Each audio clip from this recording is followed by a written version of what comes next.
Hello dear students. अब हम आपका गुडविल में कंटिन्यू करेंगे, ठीक है ना। अभी गुडविल में हमने सुपर प्रॉफिट मेथड तक सारा डिस्कस कर लिया था।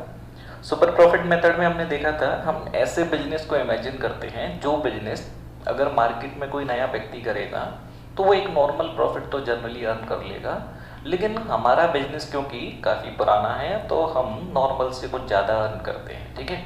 तो कोई बिजनेस एक्चुअली जो नॉर्मल प्रॉफिट्स हैं, मार्केट के रिटर्न्स है, उनसे अगर कुछ भी ज़्यादा अर्न करता है तो उसके जो एक्सेस प्रॉफिट हैं over normal profit, the excess profit over the normal profit are called super profit, ठीक है।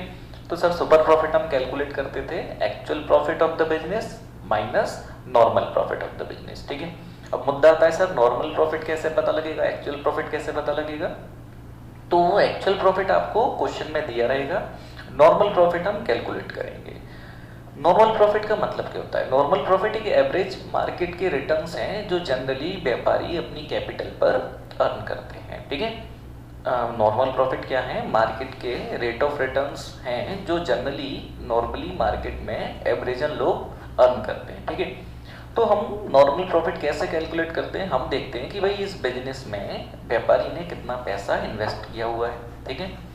उसका जो कैपिटल एम्प्लॉयड है, उस कैपिटल एम्प्लॉयड का जो रेट ऑफ रिटर्न मार्केट का एवरेज चलता है, उस रेट ऑफ रिटर्न से, नॉर्मल रेट ऑफ रिटर्न से मल्टीप्लाई कर कर हम नॉर्मल प्रॉफिट पता कर लेते हैं।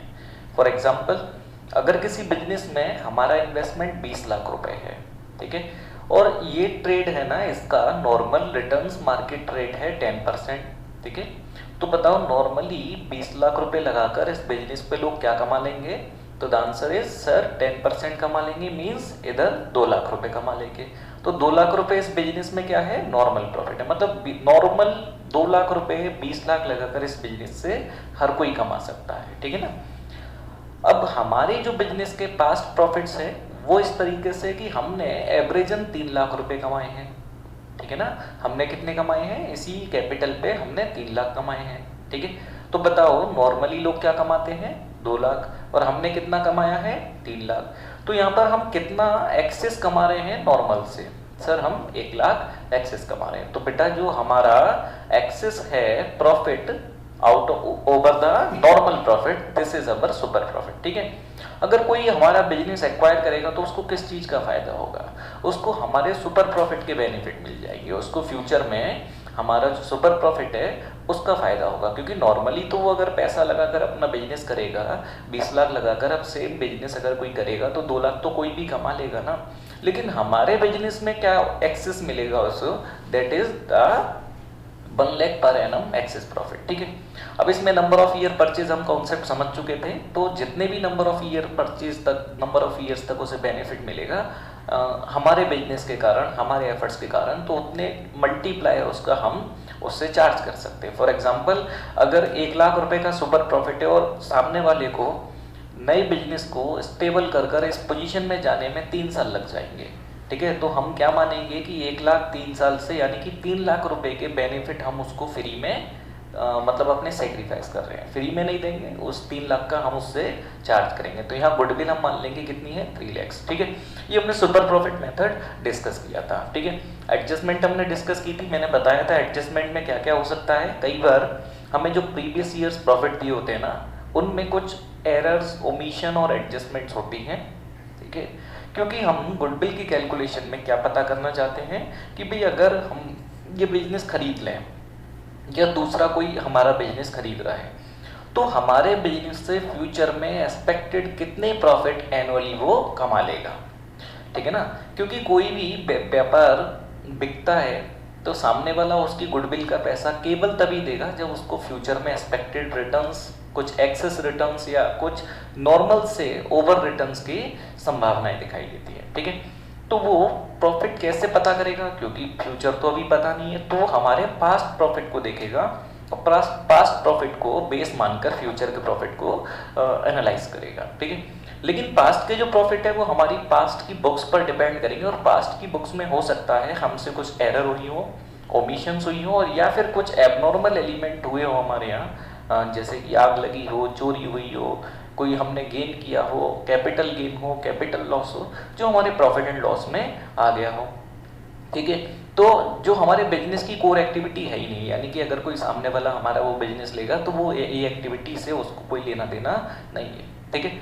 तो क्या ये वाले जो प्रॉफिट्स और लॉस हमारे बिजनेस में जो ऑलरेडी आ चुके हैं, क्या उसको होने वाले हैं? नहीं होने वाले हैं। तो क्या वो गुडविल की कैलकुलेशन में इस जो भी इनकम इस तरीके की एडजस्टेड हैं पहले से जुड़ी हुई हैं, या जो एक्सपेंस लेस हो रखे हैं, क्या वो ये मानेगा कि होने चाहिए? नहीं मानेगा।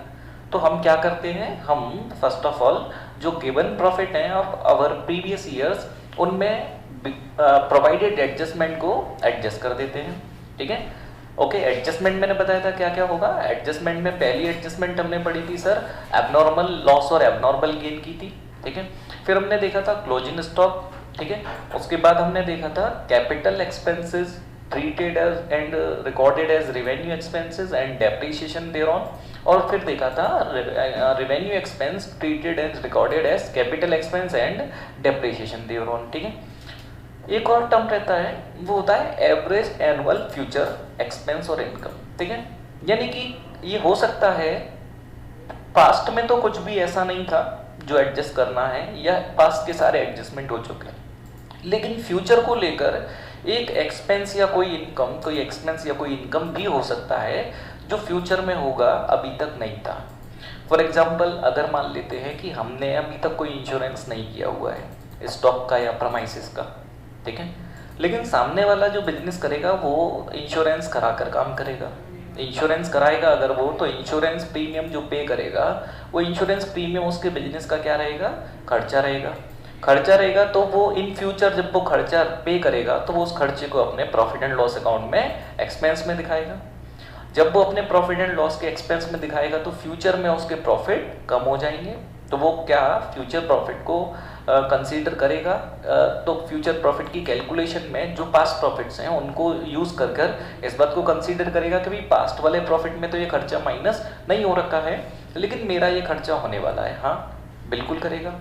तो इसके लिए भी हम एडजस्टमेंट करते हैं। तो जनरली हम क्या करते हैं, सारे एडजस्टमेंट कर लिए पास्ट प्रॉफिट के, और उसके बाद एवरेज भी कर लिया, और एवरेज करने के बाद में हम एनुअल एवरेज प्रॉफिट में से उस एक्सपेंस है तो लेस कर देते हैं, अगर ऐसा कोई इनकम है फ्यूचर का तो उसको ऐड कर लेते हैं, ठीक है, जिससे हमें future expected profit, average profit, annual profit पता लग जाते हैं, ठीक है। क्लियर है क्या? ये सारा हमारा पुराना डिस्कशन था। अब हम आते हैं, आगे चलते हैं। मैं इसके लिए कुछ क्वेश्चंस को लेकर भी आपकी हेल्प करूंगा। मैं कॉम्प्रिहेंसिव क्वेश्चंस उठा लूंगा कुछ, और उनको मैं सॉल्व करूंगा, जिससे कि आपको ये सारे पॉइंट समझ में आ जाएंगे, ठीक है। लेकिन अभी हम पहले टॉपिक कंप्लीट कर लेते हैं। तो नेक्स्ट मुद्दा है कैपिटलाइजेशन मेथड।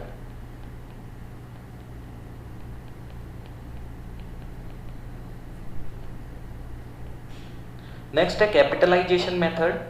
कैपिटलाइजेशन मेथड में यहाँ पर हम दो तरीके से गुडविल कैलकुलेट करते हैं। पहला है कैपिटलाइजेशन ऑफ एवरेज प्रॉफिट, और दूसरा है capitalisation of super profit. Capitalization method में there are two methods. First one is capitalization of average profit and second one is capitalization of super profit, ठीक है। क्लियर है? कैपिटलाइजेशन मेथड हम करेंगे अब डिस्कस। कैपिटलाइजेशन मेथड में कितने हैं, दो टाइप के हम मेथड सीखेंगे। इसमें पहला है कैपिटलाइजेशन ऑफ एवरेज प्रॉफिट और कैपिटलाइजेशन ऑफ सुपर प्रॉफिट, ठीक है।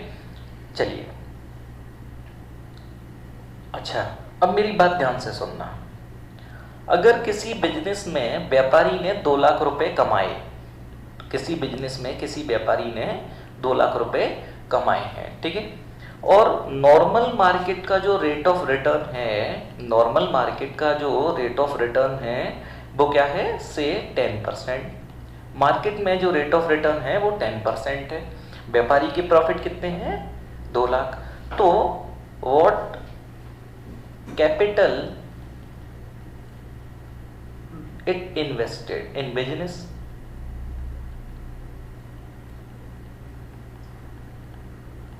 तो मैं पूछ रहा हूं कि इसने बिजनेस में क्या कैपिटल लगाया होगा, ठीक है। वैसे तो ओरली सब बच्चों ने आंसर निकाल लिया होगा कि सर अगर मैं 2 लाख रुपए कमाता हूँ 10% की रेट से, तो मैंने कितना इन्वेस्टमेंट रखा होगा। दिस इन्वेस्टमेंट जो कैपिटल मेरा है बिजनेस में वो कितना होगा, दैट इज 20 lakhs, ठीक है। बट स्टिल अगर हम इसको सॉल्व करें तो क्या होगा, से द इन्वेस्टमेंट इज एक्स, ठीक है, से द कैपिटल या इन्वेस्टमेंट इज एक्स, ठीक है, से द इन्वेस्टमेंट इज एक्स। तो एक्स पर 10% उसने कमाया जो कि 2 लाख है, एक्स पर 10% उसने कमाया जो कि 2 लाख है, तो एक्स क्या होगा, 2 लाख डिवाइड बाय 10%, ठीक है। इसको मैं ऐसे कह सकता हूँ 2 लाख अपॉन 10 इंटू 100, क्योंकि 10% का मतलब है 10 अपॉन 100, डिवाइड है, रिवर्स कर देंगे तो ये बनेगा आपका 20 लाख। क्लियर है, क्लियर है क्या? तो इस एग्जाम्पल में हमने क्या सीखा, इस एग्जाम्पल में हमने सीखा कि अगर किसी व्यापारी के प्रॉफिट पता है ना, प्रॉफिट पता है और नॉर्मल मार्केट का रेट ऑफ रिटर्न पता है, तो हम उसका कैपिटल पता कर सकते हैं। क्या कर सकते हैं? कैपिटल पता कर सकते हैं। इसी को कहते हैं कैपिटलाइजेशन ऑफ प्रॉफिट, ठीक है, इसको क्या कहते हैं, capitalisation of profit. When we are finding the capital out of the profit, ठीक है, अगर कैपिटल दिया है तो प्रॉफिट निकाला जा सकता है। यहां पर हम रिवर्स कर रहे हैं, when we are calculating the capital using the profit, ठीक है, we are finding the capital using the profit, this is called capitalisation, ठीक है, कैपिटल निकालना ऑफ प्रॉफिट, किससे? प्रॉफिट से, ठीक है, क्लियर है। The capitalisation of profit means calculation of capital with respect of the profit, ठीक है, calculation of capital with respect of the profit. Clear है, समझ में आ रहा है, सेंटेंस क्लियर है। कैपिटलाइजेशन ऑफ प्रॉफिट का मतलब होता है कैपिटलाइज करना, किसको? प्रॉफिट को, ठीक है। कैपिटलाइज करने का मतलब होता है कैपिटल पता करना, ठीक है, प्रॉफिट से, ठीक है, क्लियर है। अगर मैं इसको एक फॉर्मूले की फॉर्म में लिखूं, अगर मैं इसको एक फॉर्मूले की फॉर्म में लिखूं तो क्या रहेगा, ठीक है, तो देखो कैपिटल होगा प्रॉफिट अपॉन एनआरआर। सर ये क्या लिख दिया? हाँ देखो अभी बताते हैं। ऊपर क्या था? 2 लाख क्या था?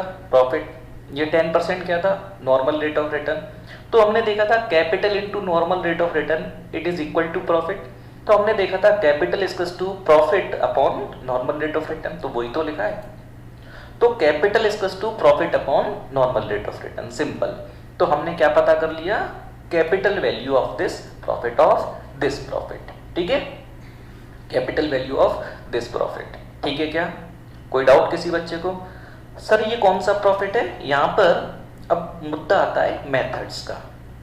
ये प्रॉफिट कौन सा है? यहाँ पे 2 हमने मेथड पढ़े थे। देखो फॉर्मूला सेम है, इस फॉर्मूले से कोई फर्क नहीं पड़ता, मेथड 2 है। तो ये प्रॉफिट कौन सा होगा? या तो ये होगा एवरेज प्रॉफिट, या फिर ये होगा सुपर प्रॉफिट, या तो ये होगा एवरेज प्रॉफिट, या होगा ये सुपर प्रॉफिट, ठीक है, क्लियर है। कैपिटलाइजेशन ऑफ प्रॉफिट का मतलब हम प्रॉफिट की हेल्प से उस प्रॉफिट को कमाने के लिए लगाई जाने वाली कैपिटल की बात कर रहे हैं। किस प्रॉफिट के लिए? जो भी अमाउंट ऑफ प्रॉफिट इधर पुट करते हो, एवरेज प्रॉफिट रखते हो इधर, तो मतलब इतना सारा प्रॉफिट कमाने के लिए कितना पैसा लगाना पड़ेगा। अगर सुपर प्रॉफिट रखते हो तो एक्स्ट्रा प्रॉफिट, ओवर प्रॉफिट, इतना एक्स्ट्रा कमाने के लिए कितना एक्स्ट्रा लगाना पड़ेगा, ठीक है, क्लियर है क्या? क्लियर है। एवरेज प्रॉफिट का कैपिटलाइजेशन करेंगे तो क्या मिलेगा? पूरा प्रॉफिट कमाने के लिए टोटल कितना इन्वेस्टमेंट चाहिए। और सुपर प्रॉफिट का कैपिटलाइजेशन करेंगे तो हमने तो केवल टोटल एनुअल एवरेज प्रॉफिट में से नॉर्मल तो हटा लिया ना, है ना, तो केवल क्या बचा? Super profit. सुपर प्रॉफिट कितना? एक्स्ट्रा। यानी कि अपन के एग्जांपल में अगर मैं 3 कमाता हूं, नॉर्मली 2 कमाते लोग, तो सुपर क्या? 1 का। तो 1 को कमाने के लिए 10% से कितना इन्वेस्टमेंट करना पड़ेगा? 10 लाख। और अच्छा एवरेज मेरा टोटल कितना था? 3 लाख, और 3 के लिए क्या करना पड़ेगा? 30 लाख। तो फर्क है, एवरेज प्रॉफिट से हम बिजनेस की टोटल मार्केट वैल्यू निकालते हैं, एवरेज प्रॉफिट से हम बिजनेस की टोटल मार्केट वैल्यू निकालते हैं, जबकि सुपर प्रॉफिट से हम बिजनेस की market value over the normal value निकालते हैं, जिसको हम गुडविल कहते हैं सुपर प्रॉफिट मेथड में। अच्छे से डिस्कस करेंगे अभी, क्लियर हुआ? तो सबसे पहले दोबारा से इन बातों पे आते हैं। सर कैपिटलाइजेशन ऑफ प्रॉफिट का मतलब क्या है? बेटा कैपिटलाइजेशन ऑफ प्रॉफिट का मतलब है find the capital for the profit, for the given profit. Sir कैसे निकालेंगे? भैया आपको प्रॉफिट का फॉर्मूला पता है, capital invested into normal rate of return equals to profit. तो यहाँ पर कैपिटल इन्वेस्टमेंट कैसे निकालेंगे, profit upon normal rate of return, that is the capital value, capital value, ठीक है। The capital value of profit is profit upon normal rate of return. Sir ये profit कौन सा होगा, डिपेंड ऑन द मेथड। अगर average profit method है तो average profit upon normal rate of return, और अगर सुपर प्रॉफिट मेथड है तो super profit upon normal rate of return. ठीक है क्या, क्लियर है? ओके चलिए अब ध्यान से समझेंगे मेरी बात को, एक एग्जांपल के साथ चलते हैं। एक एग्जांपल है, एक बिजनेस में, ठीक है, एक बिजनेस में कैपिटल इन्वेस्टेड है 15 लाख रुपए। एक बिजनेस का कैपिटल इन्वेस्टेड है 15 लाख रुपए, और इस बिजनेस के एक्चुअल प्रॉफिट है 20,000 रुपए। मैं 2 लाख कर देता हूँ इसको, सॉरी। इस बिजनेस के एक्चुअल प्रॉफिट है 2 लाख रुपए। एक बिजनेस में कितना रुपया हमने लगा रखा है, हमने सर 15 लाख रुपए लगा रखा है, ठीक है। हमने कितना एक्चुअल में प्रॉफिट कमा रखा है, सर हमने एक्चुअल में 2 लाख प्रॉफिट कमाया है, हमारे एक्चुअल एवरेज प्रॉफिट 2 लाख है। और मार्केट में इस बिजनेस का नॉर्मल रेट ऑफ रिटर्न है से 10%। नॉर्मली लोग इस बिजनेस में कितना कमाते हैं, 10%, ठीक है। तो अब मुद्दा आता है पहला method, capitalisation of average profit. Capitalisation of average profit method से गुडविल बताओ। तो कैपिटलाइजेशन ऑफ एवरेज प्रॉफिट में कैपिटलाइज करना है। कैपिटलाइज करने का मतलब find the capital for this profit at NRR. At NRR normally लोग इतना प्रॉफिट के लिए कितना पैसा लगाते होंगे, समझ में आए क्या? Find the capital required for this profit for at NRR. NRR पर, नॉर्मल रेट ऑफ रिटर्न पर इतना प्रॉफिट कमाने के लिए कितना कैपिटल चाहिए, ठीक है? ठीक है क्या? तो ये जो कैपिटल हम निकालते हैं ना, ये एक्चुअली क्या है, रिक्वायर्ड कैपिटल है।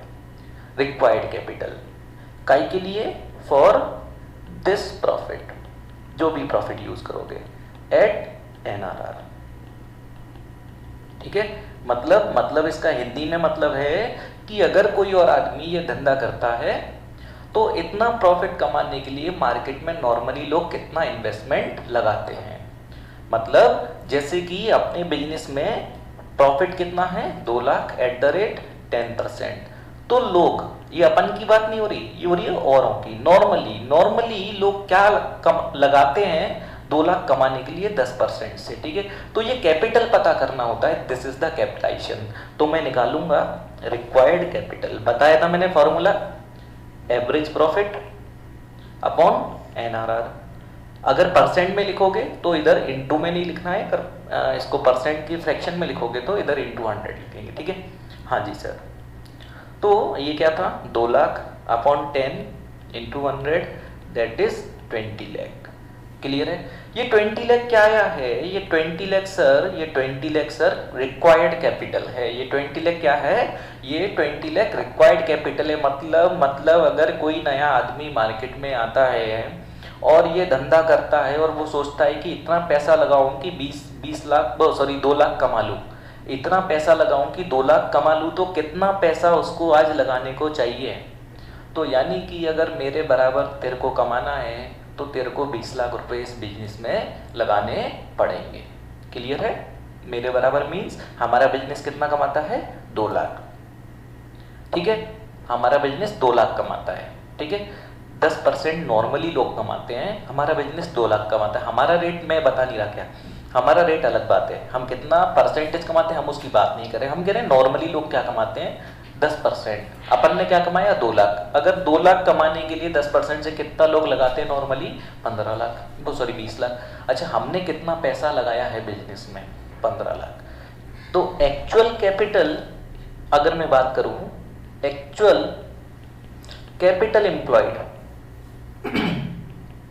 एक्चुअल कैपिटल एम्प्लॉयड क्या है इधर सर, 15 लाख।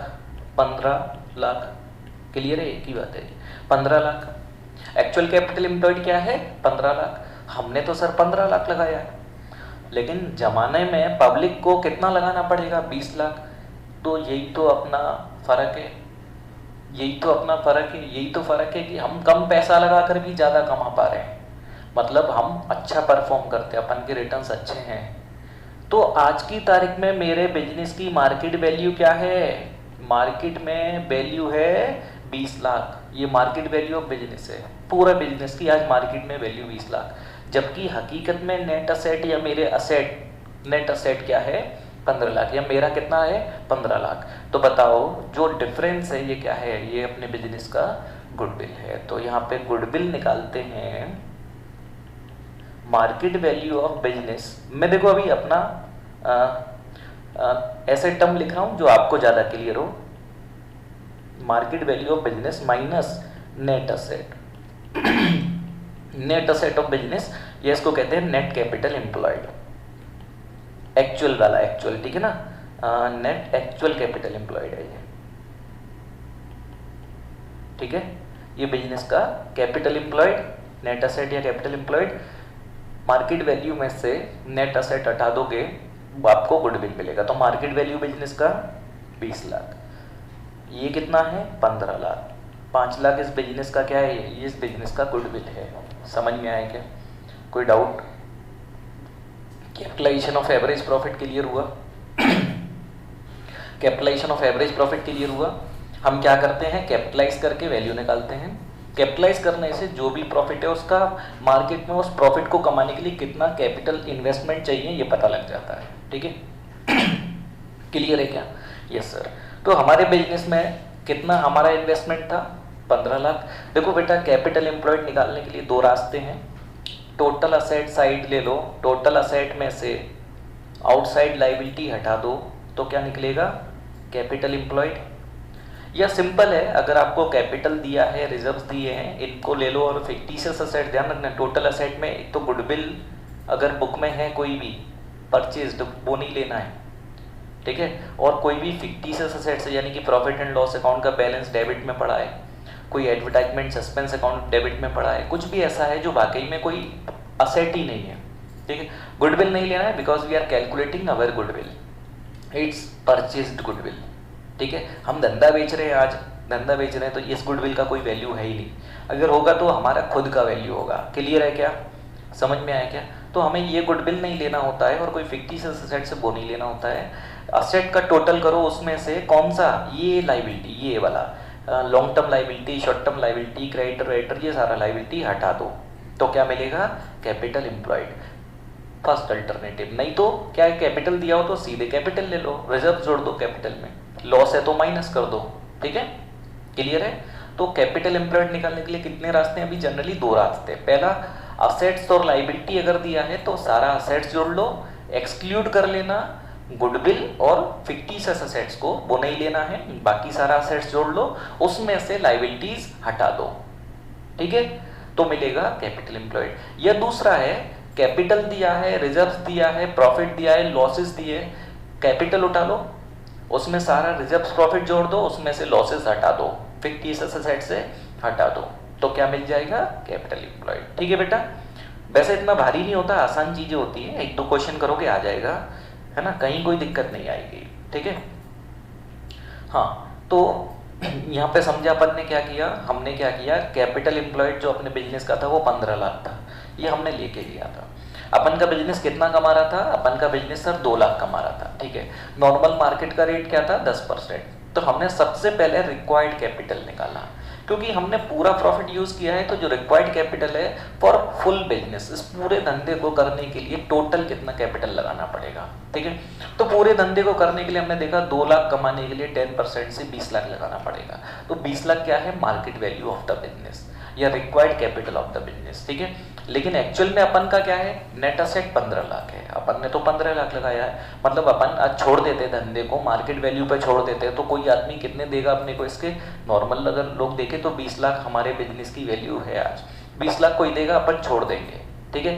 कितने की असेट छोड़ देंगे, 15 लाख की, 15 लाख की असेट 20 लाख में छोड़ देंगे तो 5 लाख अपना क्या है, गुडविल है, तो बेटा ये अपना गुडविल होता है, ठीक है। क्लियर है? तो कैपिटलाइजेशन ऑफ एवरेज प्रॉफिट में दो बातें हैं केवल, first of all calculation of required capital, ठीक है। रिक्वायर्ड कैपिटल कैसे निकालते हैं, average actual future expected profit जो लिया है ना उसका डिवाइड बाय एनआरआर, ठीक है। प्रॉफिट वैसे एडजस्टमेंट वाला क्वेश्चन आता नहीं क्योंकि ये ऑलरेडी बड़ा है, ठीक है, नहीं तो वो दे सकता है, उसने आपको 4 साल की प्रॉफिट दिए, कुछ एडजस्टमेंट दे दिए, एडजस्टमेंट करेंगे आप, उसके बाद फेयर प्रॉफिट निकालेंगे, उसके बाद फेयर प्रॉफिट का एवरेज करेंगे, एवरेज में हो सकता है फ्यूचर का कोई एक्सपेंस इनकम के भी लिए बोला हो, वो एडजस्ट करेंगे तो आपको मिलेगा एवरेज एक्सपेक्टेड फ्यूचर प्रॉफिट, ठीक है, डिवाइड बाय एनआरआर, ऐसा क्लियर है। फिर मिलेगा रिक्वायर्ड कैपिटल जो क्या है, market value of business, market value of business में से, ठीक है, ये क्लियर है। फिर दूसरा रहेगा कैलकुलेशन ऑफ गुडविल, पहला रिक्वायर्ड कैपिटल, दूसरा calculation of goodwill. Calculation of goodwill कैसे निकालते हैं, required capital minus actual capital, required capital आपने निकाल लिया, एक्चुअल कैपिटल कैसे निकालते हैं, क्वेश्चन देगा नहीं देगा तो total asset excluding goodwill and fictitious assets minus liabilities, ठीक है, क्लियर है क्या। तो कैपिटल एम्प्लॉयड, तो रिक्वायर्ड कैपिटल या market value of business minus actual capital that is the goodwill, clear है। हाँ जी सर आगे चलते हैं, नेक्स्ट मुद्दे पे आते हैं। नेक्स्ट है सुपर प्रॉफिट मेथड।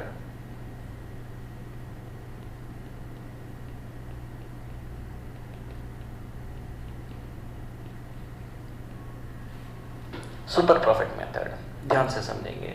इसी एग्जांपल को उठाते हैं, अपना कैपिटल कितना था 15 लाख, एक्चुअल प्रॉफिट अपन का क्या था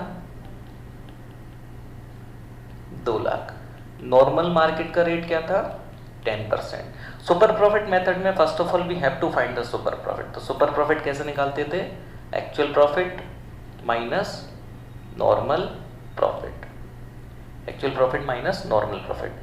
तो एक्चुअल प्रॉफिट कितना है 2 लाख माइनस नॉर्मल प्रॉफिट कैसे निकालते थे, कैपिटल इनटू एनआरआर,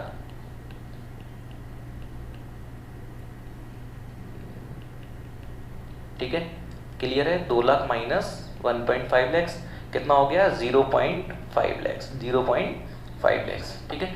ये 0.5 लाख क्या है सर, ये अपना सुपर प्रॉफिट है, ठीक है। अब सेंटेंस है capitalisation of super profit, capitalisation of super profit. मैंने बताया था कैपिटलाइजेशन ऑफ सुपर प्रॉफिट, जो भी प्रॉफिट का कैपिटलाइज करना क्या करना है, प्रॉफिट यानी कि super profit upon NRR into 100, ठीक है, 0.5 lakh divide by 10 into 100 that is 5 lakh, clear है 5 लाख। तो ये 5 लाख आया। अब ये सर 5 लाख क्या है, एक्चुअल में it is the goodwill. Capitalisation of super profit is just equal to the goodwill, goodwill of the business is just equal to the capitalised value of super profit. Sir ऐसा क्यों, ऐसा इसलिए कि आपने ध्यान से समझेंगे, नॉर्मल प्रॉफिट तो हटा दिया ना, 1.5 लाख का नॉर्मल प्रॉफिट तो हटा दिया ना, तो नॉर्मल प्रॉफिट हटा दिया यानी कि जो 15 लाख रुपए और कोई लगाएगा 1.5 कमाने के लिए, वो तो आप मतलब 15 लाख रुपए नॉर्मल प्रॉफिट के लिए जो 1.5 बनता है नॉर्मल प्रॉफिट 15 लाख का, वो तो आपने हटा दिया ना। तो यहाँ पर केवल आपने क्या लिया एक्स्ट्रा प्रॉफिट, आपने क्या लिया केवल एक्स्ट्रा प्रॉफिट। अगर आपने केवल एक्स्ट्रा प्रॉफिट लिया है ना, तो एक्स्ट्रा प्रॉफिट के लिए एक्स्ट्रा कितना पैसा लगाना पड़ेगा, समझ में आया क्या। यानी कि 15 लाख आपने लगाया, 15 लाख उसने लगाया, जिस पे 1.5 कमाया बराबर, उसमें तो कोई गुडविल नहीं ना। मैंने 15 लाख लगा के 1.5 लाख कमाया, आपने 15 लाख लगा के 1.5 लाख कमाया, किधर कोई गुडविल किसी का है क्या, दोनों। अगर मैं नॉर्मल प्रॉफिट ही कमाता हूं तो काय का गुडविल, कोई गुडविल नहीं। तो गुडविल काय का, एक्स्ट्रा प्रॉफिट का, एक्स्ट्रा प्रॉफिट का। तो एक्स्ट्रा प्रॉफिट निकाला, और गुडविल का वैल्यू कितना, एक्स्ट्रा प्रॉफिट को कितना पैसा लगाना पड़ेगा। तो एक्स्ट्रा प्रॉफिट के लिए कितना पैसा लगाना पड़ेगा, that is the calculation 5 lakh. यानी कि अगर आप इतना एक्स्ट्रा प्रॉफिट, जितना एक्स्ट्रा मैं नॉर्मली कमाता हूँ उसी बात का तो पैसा तुम दोगे ना मेरे को, जो मैं नॉर्मल से एक्स्ट्रा कमाता हूँ उसी बात का ही तो पैसा दोगे ना, नॉर्मल के बराबर ही कमाओगे अगर super profit method, we are talking for the super profit method, ठीक है।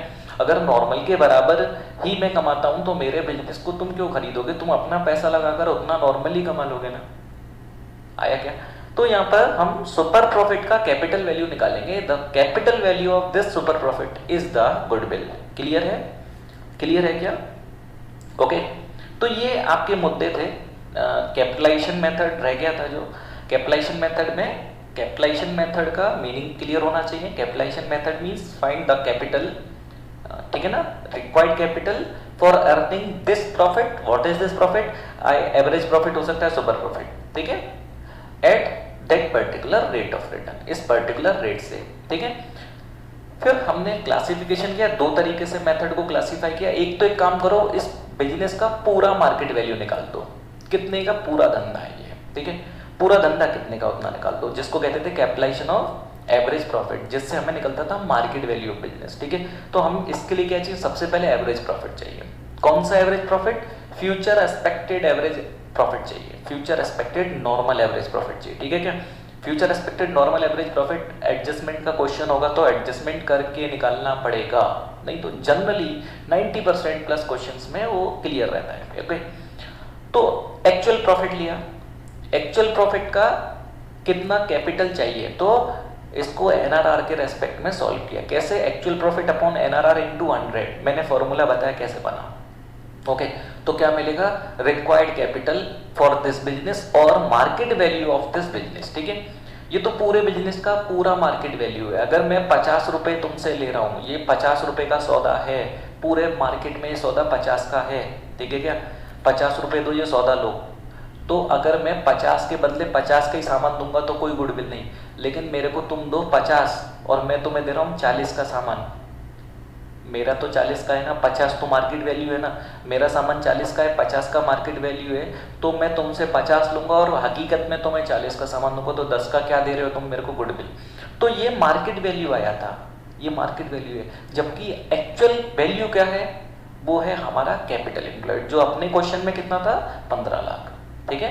अपने क्वेश्चन में, अपने एग्जाम्पल में मार्केट वैल्यू अपने बिजनेस का कितना आया था, 2 लाख प्रॉफिट के लिए 10% से 20 लाख, 20 लाख है ना, ये मार्केट वैल्यू था। लेकिन एक्चुअल कैपिटल हमने कितना लगा रखा है, 15 लाख, ठीक है।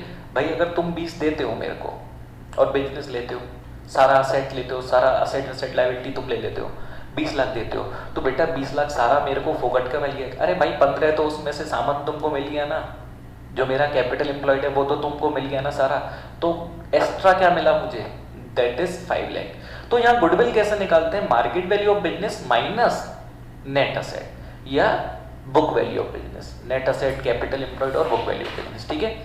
Market value of business minus book value of business. अगर अलग अलग टीचर अलग टर्म इस्तेमाल करते, बुक में लिखा होगा शायद required capital minus actual capital employed या नेट असेट, ठीक है, देख लेना आप लोग। क्लियर है, कोई डाउट नहीं होना चाहिए इसमें, ठीक है सर। फिर आते हैं सुपर प्रॉफिट मेथड पे। सुपर प्रॉफिट मेथड में क्या करते हैं, हम पूरे बिजनेस की वैल्यू ही नहीं निकालते, पूरे बिजनेस की पूरी वैल्यू से कोई मतलब नहीं, ठीक है। हम देखते हैं कि भाई नॉर्मली लोग इतना कमाते हैं, तुम जितना एक्स्ट्रा कमा रहे हो केवल उस एक्स्ट्रा प्रॉफिट की कैपिटल वैल्यू निकाल दो, ठीक है, ठीक है क्या।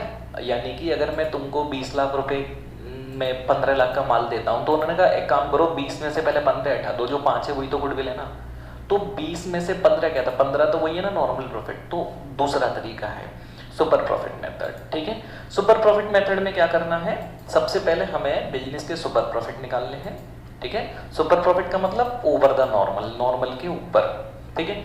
फिर सुपर प्रॉफिट की कैपिटलाइज कर देना है, तो सुपर प्रॉफिट का जो कैपिटलाइज्ड वैल्यू है, एक्स्ट्रा प्रॉफिट के लिए जो पैसा लगाना पड़ेगा वही तो गुडविल है। सुपर प्रॉफिट की capitalised value is the goodwill, ठीक है बच्चों, क्लियर है। होप सो आपको इतनी बात समझ में आ गई होगी। चलिए